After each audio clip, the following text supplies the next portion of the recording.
Morning dear students, मैं Bharti sir. आज मैं आपको कक्षा 10th की हिंदी पाठ्य पुस्तक स्पर्श भाग 2 से गद्य खंड पाठ 3 लीलाधर मंडलोई द्वारा रचित ततारा वामीरो की कथा शीर्षक कहानी पढ़ाने जा रहा हूँ। सबसे पहले हम लोग लेखक परिचय के बारे में जानेंगे, तत्पश्चात पाठ का सारांश। लेखक लीलाधर मंडलोई का जन्म 1954 ईस्वी में जन्माष्टमी के दिन मध्य प्रदेश के छिंदवाड़ा जिले के एक छोटे से गुढ़ी नामक गांव में हुआ था। इनकी प्रारंभिक शिक्षा दीक्षा भोपाल तथा रायपुर में हुई। ये हिंदी भाषा के एक अच्छे लेखक के साथ साथ एक अच्छे कवि भी है, किंतु इनकी पहचान मुख्य रूप से एक कवि के रूप में ही हुई है। इन्होंने विविध विद्याओं में लेखन कार्य भी किए हैं। इन्होंने एमए तक की शिक्षा भी प्राप्त की। तत्पश्चात वे लंदन चले गए, जहां से प्रसारण में उन्होंने उच्च शिक्षा ग्रहण की। ये दूरदर्शन आकाशवाणी के महानिदेशक सहित अनेक राष्ट्रीय अंतर्राष्ट्रीय समितियों के साथ साथ प्रसार भारती बोर्ड के सदस्य भी रह चुके हैं। लेखक सह कवि लीलाधर मंडलोई जी को अनेक पुरस्कारों से भी सम्मानित किया जा चुका है, जैसे रामविलास शर्मा सम्मान, वागीश्वरी सम्मान, नागार्जुन सम्मान आदि। इन्होंने प्रमुख कृतियों की भी रचना की, जिसमें घर घर घूमा, रात विरात, मगर एक आवाज, देखा अनदेखा और काला पानी। इन्होंने अनेक काव्य संग्रह और गद्य साहित्य की भी रचना की है। प्रस्तुत शीर्षक ततारा वामीरो कथा लीलाधर मंडलोई द्वारा रचित एक ऐसी प्रसिद्ध लोक कथा है। यह लोक कथा उस समय की है जब अंडमान और निकोबार द्वीप समूह जुड़े हुए थे। यह कथा प्रेम प्रसंग पर आधारित है। इस कहानी का मुख्य पात्र ततारा और वामीरो है।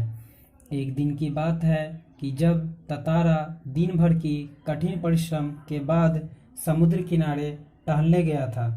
समुद्र किनारे ठंडी ठंडी हवा भी बह रही थी। वह चिड़ियों के चहचहाने की आवाज़ भी धीरे धीरे शांत हो गई थी कि अचानक उसे मधुर गीत सुनाई दिया, जिसे सुनकर वह मुग्ध हो गया। मधुर गीत को सुनकर वह उसकी ओर आकर्षित हो गया। जहाँ से मधुर गीत की ध्वनि आ रही थी, वहाँ पहुँचते ही ततारा वामीरो को प्रेम भरी निगाहों से उसे एकटक देखे जा रहा था। वामीरो को इस बात की तनिक भी आभास नहीं हुआ कि कोई अजनबी उसे बिना कुछ कहे उसे एकटक निगाहों से देखे जा रहा था कि अचानक समुद्र की एक लहर ऊंची उठी, जिससे वामीरो हड़बड़ाहट में गाना भूल गई थी। जिसे देखकर ततारा वामीरो से पूछा कि तुमने इतनी सुंदर व मधुर गीत गाना क्यों छोड़ दिया। ततारा और वामीरो के प्रथम मिलन के बाद वामीरो को उसके प्रति प्रेम का आभास होने लगता है। इस पर वह संशय में पड़ जाती है और सोचने लगती है कि वह इस स्थिति में क्या करे। वह सामाजिक बंधन में फंसी थी।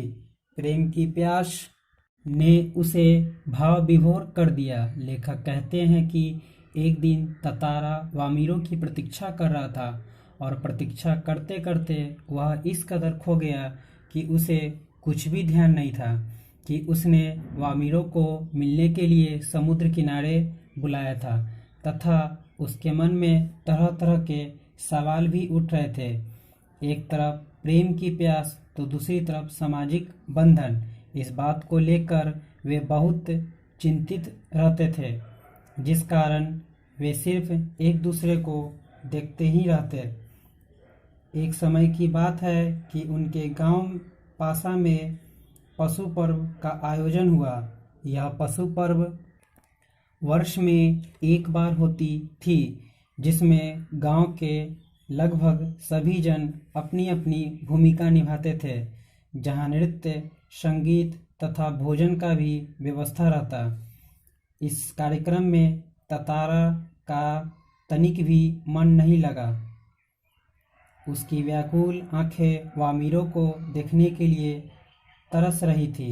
इधर वामिरों भी ततारा को देखने के लिए तरस रही थी, किंतु जैसे ही उसकी आंखें ततारा को देखती, वह भावावेश में आकर फूट फूट कर रोने लगती, जिसे देखकर ततारा वहां पहुंच जाता है तथा वामिरों के रोने की आवाज़ सुनकर उसकी माँ भी वहां पहुंच जाती है।